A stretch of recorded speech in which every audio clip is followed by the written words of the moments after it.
ನಮ್ಮ ಮುಖ್ಯಮಂತ್ರಿಗಳ ವಿರುದ್ಧ ಏನು ಆರೋಪಗಳನ್ನ ಮಾಡ್ತಾ ಇದ್ರು, ಅದಕ್ಕೆ ಕರ್ನಾಟಕದ 3 ಭಾಗದಿಂದ ಉತ್ತರ ಕರ್ನಾಟಕ, ಕಲ್ಯಾಣ ಕರ್ನಾಟಕ ಮತ್ತು ಹಳೆ ಮೈಸೂರು ಭಾಗ, ಈ 3 ಭಾಗಗಳಿಂದ ರಾಜ್ಯದ ಜನ ಸ್ಪಷ್ಟವಾದಂತಹ ಸಂದೇಶವನ್ನ ಕಾಂಗ್ರೆಸ್ ಪಕ್ಷಕ್ಕೆ ಕೊಡೋದ್ರ ಮುಖಾಂತರ, ಗೆಲುವನ್ನ ಕೊಡೋದ್ರ ಮುಖಾಂತರ ವಿರೋಧ ಪಕ್ಷಗಳಿಗೆ ನಿಮ್ಮ ಮಾಡ್ತಾ ಇರ್ತಕ್ಕಂಥ ಆರೋಪಗಳಾಗ್ಲಿ, ನೀವು ಈ ರೀತಿಯಾಗಿ ಸರ್ಕಾರದ ವಿರುದ್ಧ ಏನು ಇಲ್ಲ ಸಲ್ಲದ ಕಾರಣಗಳನ್ನ ಒಡ್ತಾ ಅಭಿವೃದ್ಧಿಗೆ ತಡೆಯನ್ನ ಒಡ್ತಾ ಇದ್ದೀರಿ, ಇದು ಸರಿ ಇಲ್ಲ ಅಂತ ಹೇಳಿ ಜನರು ಇವತ್ತು ತೀರ್ಮಾನವನ್ನ ಕೊಟ್ಟಿದ್ದಾರೆ. ಅದರಲ್ಲೂ ವಿಶೇಷವಾಗಿ ಎನ್ಡಿಎ ಮತ್ತು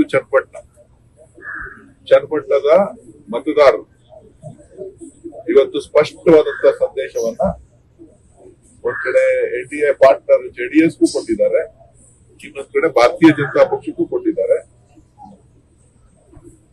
ಬಸವರಾಜ ಬೊಮ್ಮಾಯಿ ಅವರ ಪುತ್ರ ಮತ್ತೊಂದ್ ಕಡೆ ಕೇಂದ್ರ ಸಚಿವರಾದಂತ ಕುಮಾರಸ್ವಾಮಿ ಅವರ ಪುತ್ರ, ಇವರಿಬ್ಬರಿಗೂ ಕೂಡ ಸ್ಪಷ್ಟವಾದಂತ ತೀರ್ಮಾನವನ್ನ 2 ಕ್ಷೇತ್ರಗಳಲ್ಲಿ ಕೊಡೋದ್ರ ಮುಖಾಂತರ ಅವರ ಬದ್ಧತೆ ಮತ್ತು ನಿಲುವುಗಳು, ಆರೋಪಗಳು, ಈ ಆರೋಪಗಳಿಗೆ ನೀವು ಕಡಿವಾಣ ಹಾಕಬೇಕು, ಕರ್ನಾಟಕದ ಅಭಿವೃದ್ಧಿ ಕಡೆ ಗಮನ ಕೊಡಬೇಕು ಅಂತ ಹೇಳಿ ಸ್ಪಷ್ಟವಾದಂತಹ ಸಂದೇಶವನ್ನ ಈ ನಾಯಕರಿಗೆ ಕೊಟ್ಟಿದ್ದಾರೆ ಅಂತ ಹೇಳಿ ನಾನು ಭಾವಿಸುತ್ತೇನೆ. ಉತ್ತರ ಅಂತ ಅನ್ಸುತ್ತೆ.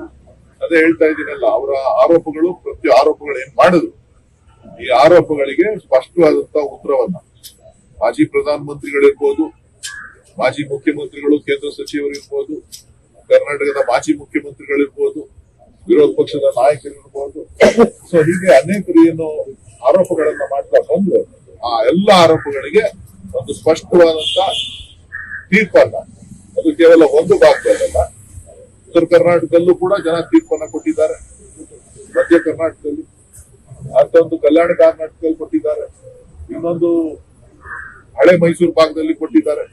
ಸೊ ಹಾಗಾಗಿ ಸ್ಪಷ್ಟವಾದಂತಹ ಒಂದು ಚಿತ್ರಣವನ್ನ, ರಾಜ್ಯದ ಜನರ ಚಿತ್ರಣವನ್ನ, ಅಭಿಪ್ರಾಯವನ್ನ ತಿಳಿಸಿರೋದ್ರಿಂದ ಬಹುಶಃ ಇನ್ನಾದ್ರೂ ಅವರ ಏನು ಕಾಂಗ್ರೆಸ್ ಮೇಲೆ, ನಮ್ಮ ಪಕ್ಷದ ಮೇಲೆ, ನಮ್ಮ ಪಕ್ಷದ ನಾಯಕರುಗಳ ಮೇಲೆ, ಮಾನ್ಯ ಮುಖ್ಯಮಂತ್ರಿಗಳ ಮೇಲೆ ಇಲ್ಲ ಸಲ್ಲದ ಪ್ರತಿದಿನ ಆರೋಪಗಳನ್ನ ಮಾಡ್ತಾರೆ, ಅದನ್ನ ಬಿಟ್ಟು ಕರ್ನಾಟಕದ ಅಭಿವೃದ್ಧಿಗೆ ಸಹಕಾರ ಕೊಡ್ತಾರೆ ಅಂತ ಹೇಳಿ ನಾನು ಭಾವಿಸಿದ್ದೇನೆ. ಸರ್, ಚನ್ನಪಟ್ಟಣದಲ್ಲಿ ಜಮೀರ್ ಅವರು ಹೇಳಿರುವಂತ ಒಂದು ಹೇಳಿಕೆ ಕಾಂಗ್ರೆಸ್ಗೆ ನಷ್ಟ ಉಂಟು ಮಾಡುತ್ತೆ ಅನ್ನುವಂತ ಸ್ಪೆಕ್ಯುಲೇಷನ್ಗಳಿತ್ತು. ಸೊ ಈಗ ಬಹುತೇಕ ಫಲಿತಾಂಶ ಹೊರಬಿದ್ದಿದೆ. ನಾನು ಸ್ಪಷ್ಟಪಡಿಸಿದ್ದೆ, ಯಾವುದೇ ಕಾರಣಕ್ಕೂ ಆ ಭಾವನೆ ಸ್ಥಳೀಯ ಮಟ್ಟದಲ್ಲಿಲ್ಲ. ಅದೇನಿದ್ರು ಹೊರಗಡೆ ಮಾಧ್ಯಮಗಳು ಸೃಷ್ಟಿ ಮಾಡಿರ್ತಕ್ಕಂಥದ್ದು ಅನ್ನೋ ಅಭಿಪ್ರಾಯನ ಕೂಡ ನಾನು ಸ್ಪಷ್ಟವಾಗಿ ತಿಳಿಸಿದ್ದೆ. ಮಾಧ್ಯಮದವರಿಗೆ ಕೆಲವರಿಗೆ ಬೇಜಾರಾಗಿರ್ಬೋದು, ನಾನು ಇಲ್ಲ ಅಂತ ಹೇಳಿ ಹೋಗೋದಿಲ್ಲ. ಮಾಧ್ಯಮಗಳು ಒಬ್ಬ ಅಭ್ಯರ್ಥಿಯ ಪರವಾಗಿ ನಿಲ್ಲೋದಕ್ಕೋಸ್ಕರ ಮಾಡಿದಂತ ಆರೋಪ ಅಂತಕ್ಕಂಥದ್ದು ಕೂಡ ನನ್ನ ಒಂದು ನಿಲುವಾಗಿದೆ. ಯೋಗೀಶ್ವರ್ ಕಾಂಗ್ರೆಸ್ ಸ್ವಲ್ಪ ಹೇಳಿಸ್ಕೊಡಿ. ನಾವು ಏನು ಜಮೀರ್ ಅಹಮದ್ ಅವರ ಹೇಳಿಕೆ ಇತ್ತು, ಆ ಹೇಳಿಕೆ ಇದು ಮೊದಲನೇ ಬಾರಿ ಹೇಳಿಕೆ ಅಲ್ಲ. ಅದನ್ನ ಅವರು ಯಾರ ಮೇಲೆ ಆರೋಪ ಏನ್ ವಿಚಾರವನ್ನ ಹೇಳಿದ್ರು, ಸಂಬೋಧನೆಯನ್ನ ಮಾಡಿದ್ರು, ಅದು ಮೊದಲನೇದಾಗಿ ಮಾಧ್ಯಮಗಳು ಕೂಡ ಟೀಕೆನೆ ಹಿಂದೆನೆ ಮಾಡಬಹುದಾಗಿತ್ತು. ವರ್ಣ ಭೇದವನ್ನ ನೀವು ತರಬಹುದಾಗಿತ್ತು, ಅಥವಾ ಯಾರ ಮೇಲೆ ಆರೋಪ ವಿಚಾರವನ್ನ ಹೇಳಿದ್ರು ಅವರಾದ್ರೂ ಅದನ್ನ ಅಬ್ಜೆಕ್ಷನ್ಸ್ ಮಾಡಬಹುದಾಗಿತ್ತು. ಅವರು ಕೂಡ ಅವತ್ತೇನು ಮಾತಾಡ್ಲಿಲ್ಲ, ನೀವು ಕೂಡ ಅದನ್ನೇನು ಮಾತಾಡ್ಲಿಲ್ಲ. ಈ ಚುನಾವಣಾ ಸಂದರ್ಭದಲ್ಲಿ ನಮ್ಮ ಅಭ್ಯರ್ಥಿಯನ್ನ ಗುರಿಯಾಗಿಟ್ಕೊಂಡು ನೀವು ಮಾಡ್ತಕ್ಕಂಥದ್ದು ಸರಿನಾ ಅನ್ನೋದು ನಮ್ಮ ವಿಚಾರ ಆಗಿತ್ತು. ಆ ಒಂದು ನಿಟ್ಟಿನಲ್ಲಿ ನಾನು ಸ್ಥಳೀಯವಾಗಿ ನಾವು ಚುನಾವಣೆಯನ್ನ ಸುಮಾರು 20 ದಿನಗಳ ಕಾಲ, 20 ದಿನ 1 ತಿಂಗಳ ಕಾಲ ಚುನಾವಣೆಯನ್ನ ಮಾಡಿದ್ವಿ. ಹಳ್ಳಿಗಳಲ್ಲೂ ಕೂಡ ಎಲ್ಲ ವಿಚಾರಗಳು. ಆದ್ರೆ ಹೊರಗಡೆ ಇದು ಮಾಧ್ಯಮಗಳಲ್ಲಿ ಚರ್ಚೆ ಆಗ್ತಾ ಇದ್ದೆ ಹೊರತು ಸ್ಥಳೀಯವಾಗಿ ಅಭಿವೃದ್ಧಿಯ ವಿಚಾರ ಚರ್ಚೆ ಆಗ್ತಾ ಇತ್ತು.